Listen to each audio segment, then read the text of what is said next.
You're listening to Trucking Tomorrow, your go-to podcast for exploring and understanding the future of trucking from a carrier's perspective. In each episode, we sit down with industry veterans to discuss what it takes to grow your trucking company in today's world. So let's hit the road with Trucking Tomorrow. Here's your host, Brian Jones. Welcome to Trucking Tomorrow. I'm your host, Brian Jones. I'm joined today by Ryan Good, who's the owner and CEO of RGM Transport, a 50-truck heavy hauler out of Bethel, PA. Ryan, welcome to the show. Hey, thank you for having me. Really excited to have you on here. And we're doing this on site at your yard here. Thanks for the tour earlier. Awesome to see the facility. Do you mind just giving a quick intro to RGM, what you guys do, where you haul, and what your focus is? Sure. So we're heavy haul and flatbed trucking company out of Bethel, and we've been operating since 2012. We do mainly all U.S. and Canada, but we're our presence, heavier presence in the east side of the U.S., so east of the Mississippi. We have 50 trucks. About 30 of them are flatbeds. The rest of them are specialized, so step decks up to 11 axle RGMs. Yeah. Awesome. I know you have a great background and story here of getting into the industry. Your whole family is in trucking, it sounds like. Could you just walk me through when you first got into the business? I think it was your dad's business growing up. Maybe your first memory being plugged into the business. Yeah, so I grew up on a farm here in Pennsylvania, and we had the farm, and then dad also had a fleet of trucks. So I learned pretty early on in my life, like we would work on the farm and then on the trucks on the weekend and all that stuff. So it was clear to me I did not like the farm at an early age, and I gravitated toward the truck. So that's where that first love started. I had worked in construction for a couple years until I was about 20. And I had a boss there that kind of got me started on self-development and stuff like that. He pushed me to think bigger than I was. So I'd started working for my dad on the driving for him.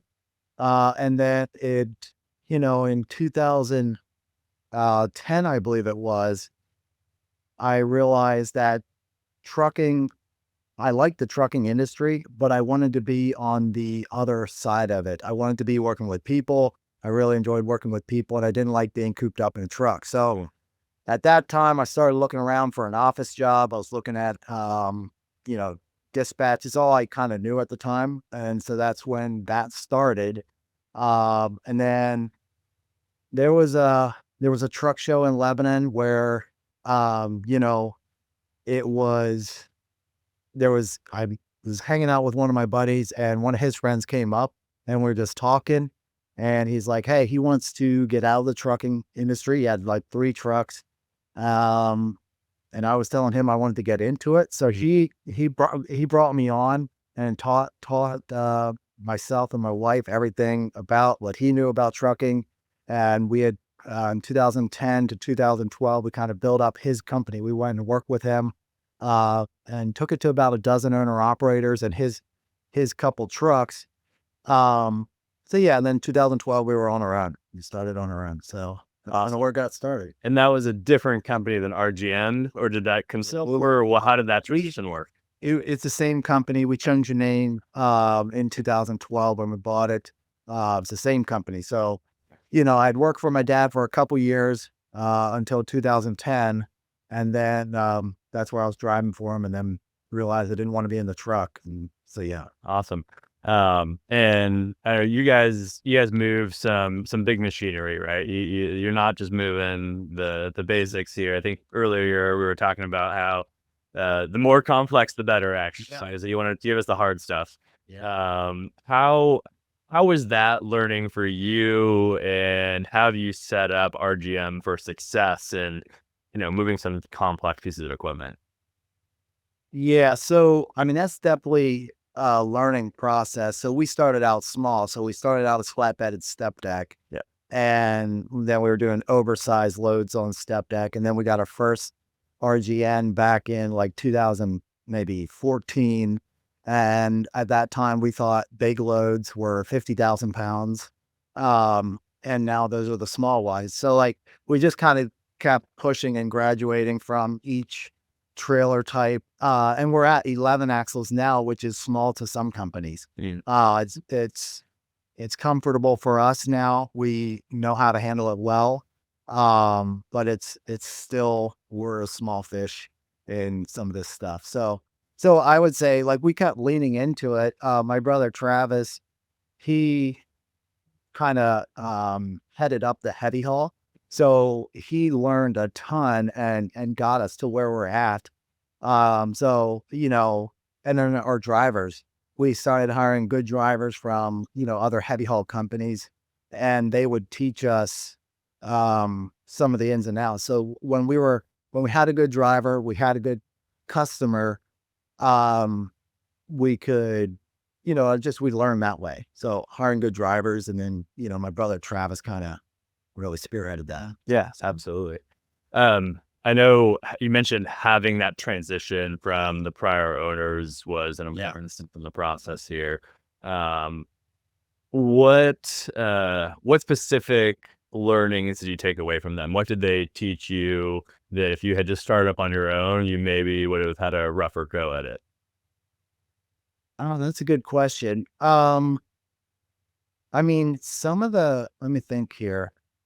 Some of the, the how we do things, I really appreciated. So like just a simple, like being thorough with the job, like just being top notch in anything you do, no matter where you're at. Like you can always, we started in a mini barn in the back of a farm, like behind this farm. So I got, For folks who can't see this current facility is far from that. It's a spectacular facility. yeah, so like it was easy for us to look at where we're at and say we're just like this little company and stuff like that. But trying to be professional no matter where you started, I learned that from him. I learned, watching the cash flow.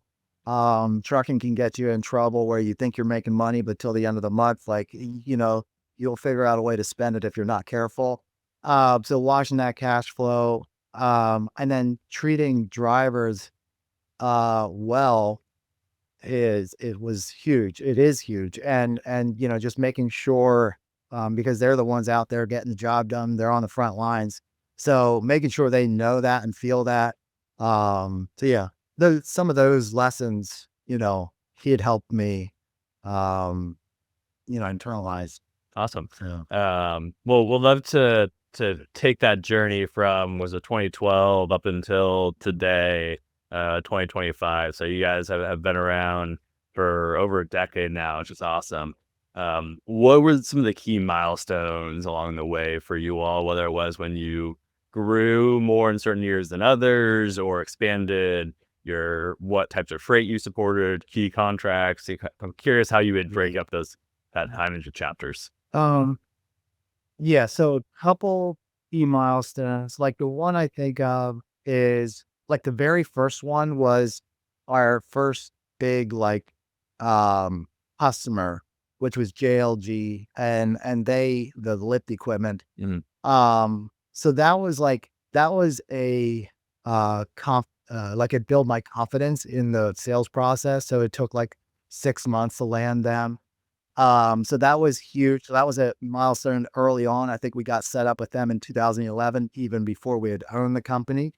And then the other, you know, I learned very early on, I realized that I do not want to just be hauling for brokers. I want our own book of business. I want direct freight. So I was always focused on our customers. And we had a lot of key customers come through in the years. In 2018, we got a good customer. 19, we got another solid heavy haul customer. 2015, we would have got another RGM heavy haul customer. We actually started on the flatbed side because our heavy haul, we slowly built up after that then. But so our customer base was pretty solid starting in 2015 and 16. Mhm. One milestone was in 2017, we bought our first brand new truck. Um, Before that, we had probably, maybe a dozen used trucks and then the rest owner operator. So we were probably 30 trucks total. We had a bunch of used trucks and a bunch of owner operators. And our maintenance was just out of control on those used trucks. So our accounting, um, our CPA said, hey, you should start buying new trucks. So in 2017, bought our first new truck and we were in no position to do so. Like it was not, 16 was not a good year for us. So yeah, we stepped out and got that new truck. And then in 2021, I believe it was, we like revamped the whole fleet. So like we replaced all the used trucks and we um replaced them with new 389s. Yeah. And then during, the next few years, we just kept, then we added two. So yeah, that I would say the new trucks, the customers, um, another big milestone was for us was in 2020, we created a company vision and like it was like a 6-page document that I had some company make for us. And that really allowed our office folks and everybody to buy in because I kind of had the vision up in my head, but when they put it on paper and like every time I would read it, I got more excited about it. So like when like that fired people up. So yeah, that was a big milestone as well. Awesome. Well, that's a great lead in. If you could share what the company vision is today, where are you Yeah. guys headed? What does that entail? Yeah. So in 2020 to 2023, our vision was to level up our professionalism and go from 30 trucks to 60 trucks. So we got up to 53 trucks and now we're down at 50 now. So it kind of fluctuates. Mm. So the point was just to grow a good bit. And we achieved that. We didn't hit our 60 goal. And that's still there, but it's not a top priority. So today our vision, we're focusing on reducing debt because we didn't, all those new trucks, we did finance them. So reducing debt and we're working at building our logistics company. And again, we're leveling up our professionalism and our customer service and driver. So like I had driver retention goals. I want an average retention rate. Like I want an 8-year driver tenure. So Class. right now we're at 2.74. So this is a mission of mine to figure out how to do better at that. When you're growing from 30 to 50 trucks, there's so much change. You change your dispatch software, you change all this stuff, you implement different policy, and all that change, you lose people along the way. So we're not going to grow our truck count like we had in the past. And we're going to focus on retention and then up in our level of customer service for our customers. So it's easy to grow with truck numbers. You just, the dealerships will happily sell you the truck. The bank will happily give you the money. It's easy to grow like that. So now I'm trying to refocus on how do I grow and get better at not just truck count, But the resources you have. yes, yeah. So retention rate. We also have like revenue goals we want to hit with the same amount of trucks. So that means in order to hit those revenue goals with 50 trucks, it's going to be getting more specialized. Mhm. And continuing to get more and more specialized. Cool. Well, we talked about the customer side. You mentioned, pretty early on, direct freight was core to what you wanted to build here. Could you talk through how you've gone about building direct customer relationships? How you think about differentiation in the areas that you guys operate?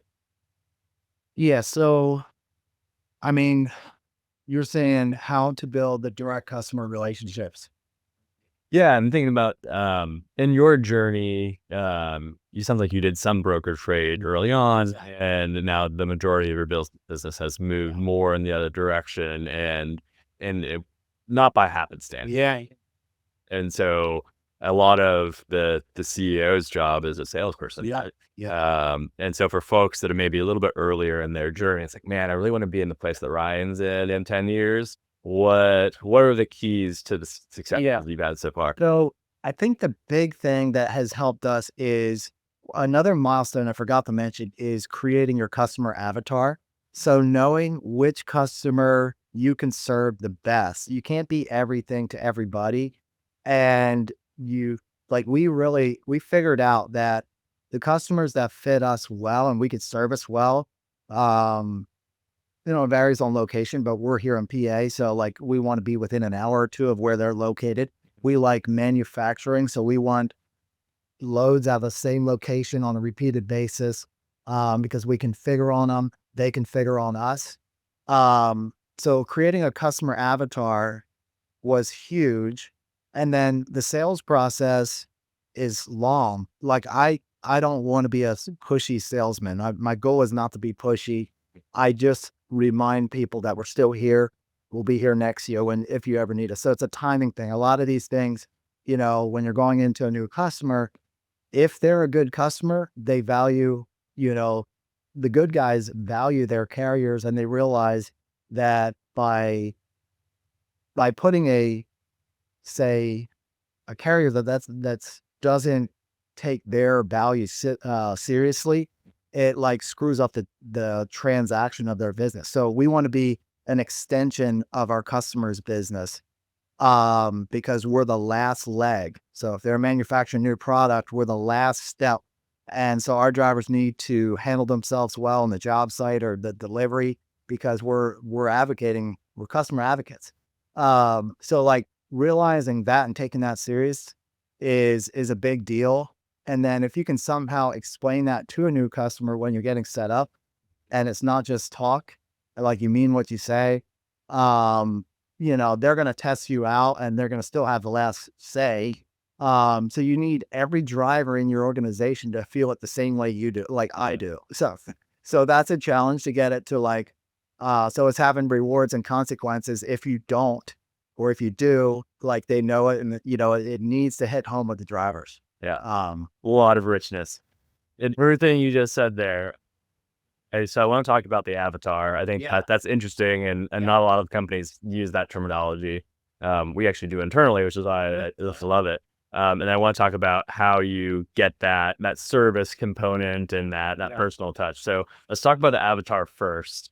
Where did that come in? Was it chicken or the egg here? Like, did you think about the avatar and then say, hey, we're going to build the business that way? Or did you see, here's who we're servicing and we're doing a great job here, let's double down? Because at first where you just, I would say it was the last one there. It's like, okay, these customers work well. So we noticed how we would react when one customer had a load versus the other, and like what worked well, how some of it was these customers are just easy to service. So like those were clues to moving towards a certain type.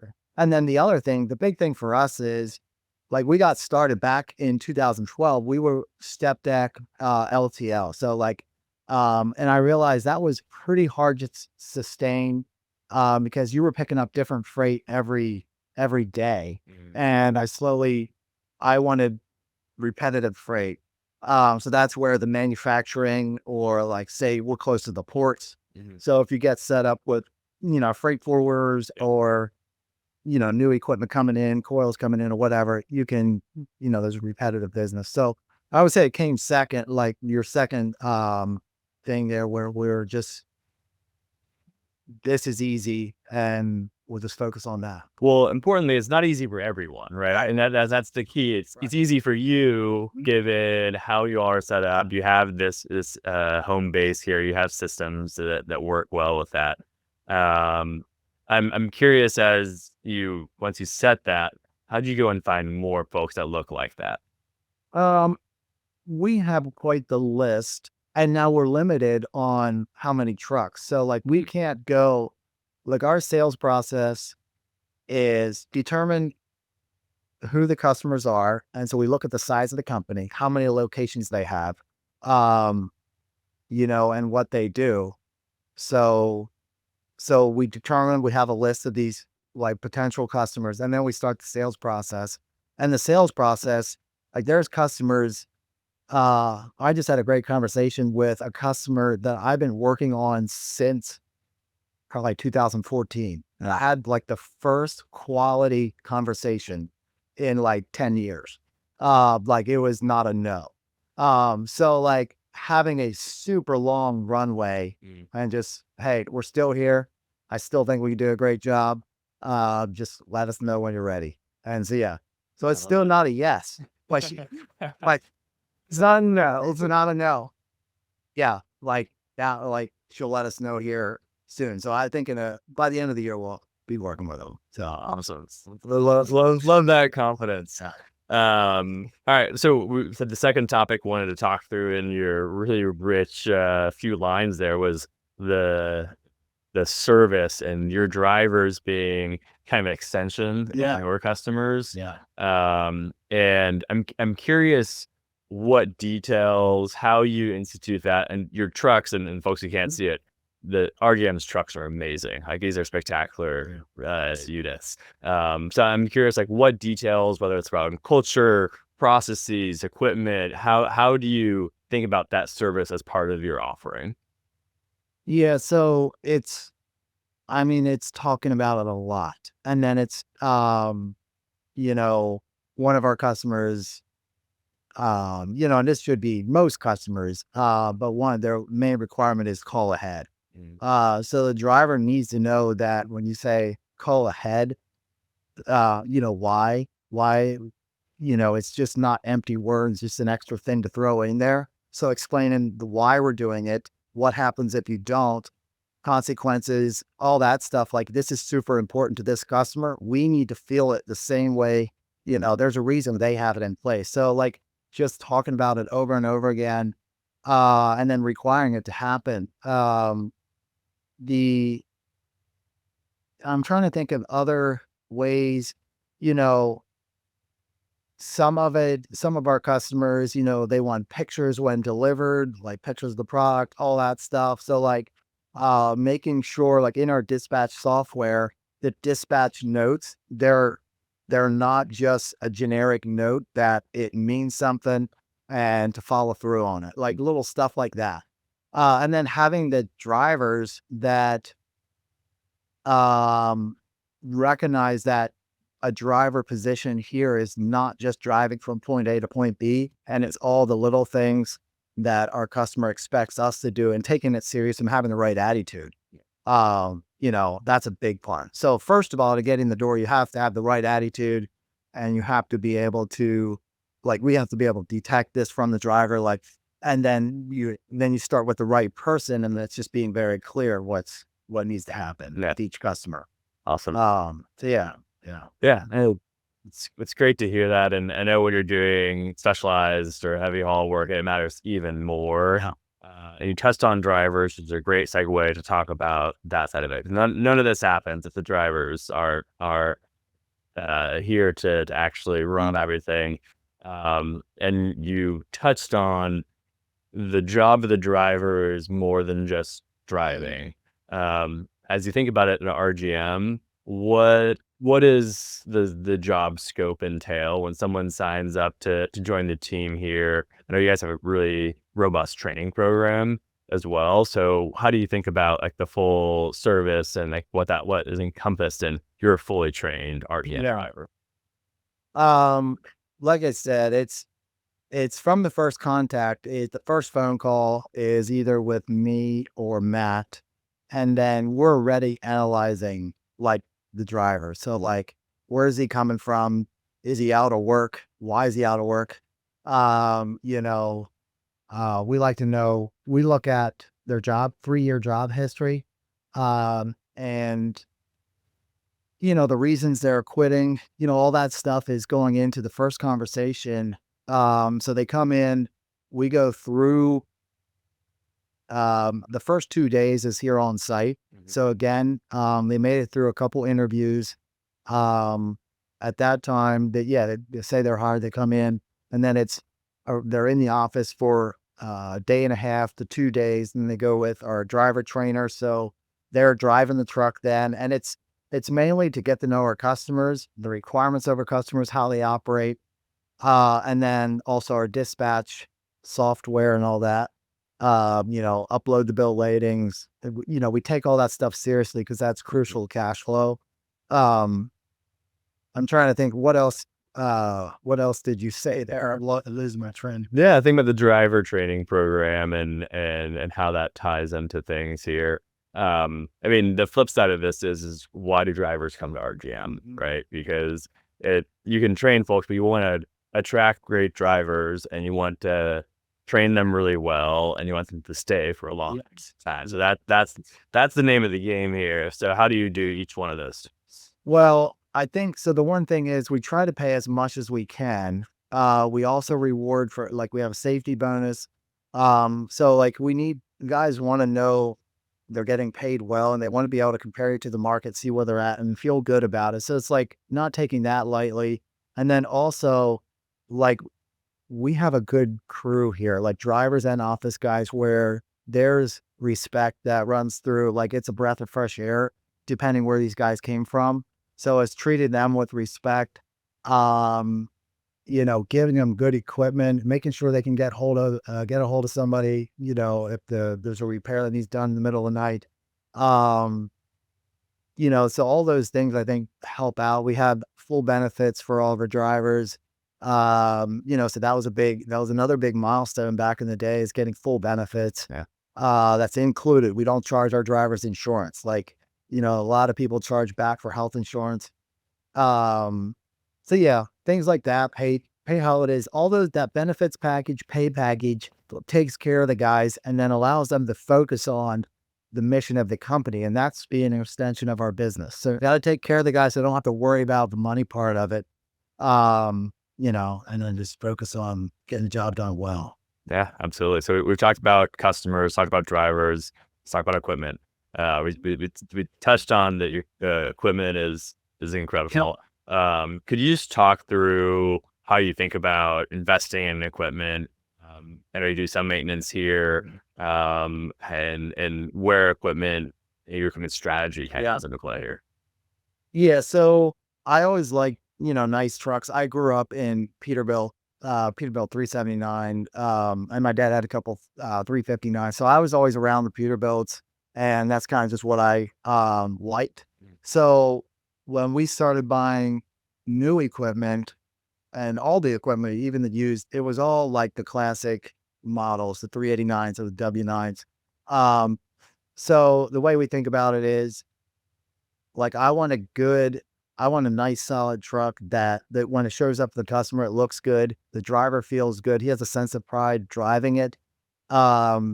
And also on the exit strategy, when we do go to sell them, we're speccing them with owner op specs. So we want to make sure there's a line of people to buy them. So a good maintenance program, the whole way through the lifetime we have it. And, a lot of our drivers could drive their own rigs, but they choose to drive ours. So making sure they have a decent, a nice truck to drive. So it attracts a good driver as well if you have a nice rig. So yeah, that's the main thing, giving the driver a good truck and showing up to the customer looking good. Yeah. So want to put those all together now, right? So we have the different legs of the stool here. We have your customers, that you have your customer avatar, that's repeat. These are manufacturers. They're reliable. You have great drivers that you're looking for, best drivers in the market, and great equipment. How much of that is fully dependent on each other, right? So the things you're moving are a good fit for the drivers, and the drivers, you're able to pay them more because of the thing you're moving, and the trucks have to be top notch. If one of those variables changes, can someone use this strategy elsewhere, or is this unique to RGM and where you guys are focusing? I don't think it's unique to us. I think each business has this, trifecta. But I always said is like you need three things to make a good trucking company. You need a good customer, a good driver, and a good truck. And you take any one of those away, and you got an issue. So like if you're trying to haul, some cheap brokered freight with a good driver and good truck, somebody's not making money. And then that's kind of a short-term plan. So you got to find a balance, obviously, on the, you need to be priced fairly in the market. Um, but yeah, so like that's what we focus on. And then the processes and system binds all that stuff together and creates a reliable outcome, a good outcome for the customer. So we're at that stage of the game. We're at 50 trucks. It's focusing on our systems and processes to where stuff happens effortlessly. Yes. Like it's not like one guy can remember everything in his head. It's like we need this software, to handle that for us. So, I don't know which is more important. How do those three? Like, I don't know. Need all of them. You do need all of them. I think a good driver is probably good driver and good customer are very important. But if you have both of those and you don't have a good truck, you're not reliable. If the thing's breaking down, the one thing people forget about sometimes if they have a used truck is the driver aggravation of like being on the side of the road with some issue. And then if you're actually hauling some like high value freight where you have a crane appointment that's $700 an hour or whatever, and you have, police escorts and everybody, they're shutting down the road for you. You can't have a truck that's being an issue. So like, Can't anything is being Yeah. closer. The whole machine needs to work Needs to well. work. The process needs to work. The driver needs to be on time. And that truck needs to right. So like, I wouldn't want to do it with any one of those things missing. Awesome. Well, we are on Trucking Tomorrow, so I always like to end with a forward-looking question. Where you are right now is a good process. Yeah, we have a lot of tools in place. You have a great team. As you look towards the future, you touched on getting into some more heavy haul. What processes or strategies do you have in place to grow the next 5 years? Like, what are the milestones? What are the tactics underneath your vision here? Yeah. So it comes down to leveling up our drivers and ourselves another level. Like, we just got 2.5 million in cargo insurance.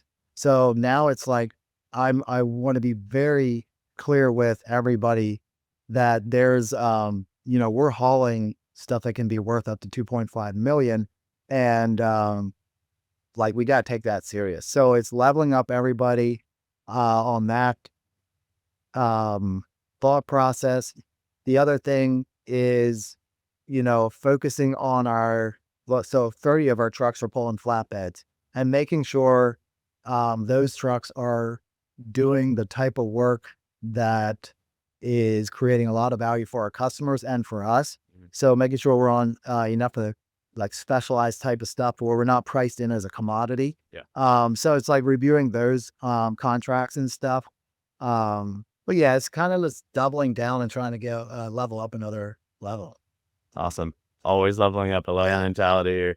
Well, Ryan, thank you again for having us on site here. It was great to do this live. And RGM Transport, great operation in Bethel, PA. Yeah. Thanks, sir. Yeah. Thank you for joining us for this episode of Trucking Tomorrow. The show notes include links to any resources mentioned in today's show. And if you enjoyed our podcast, please subscribe so you never miss an episode and leave us a 5-star review. Truck base, you're always tough.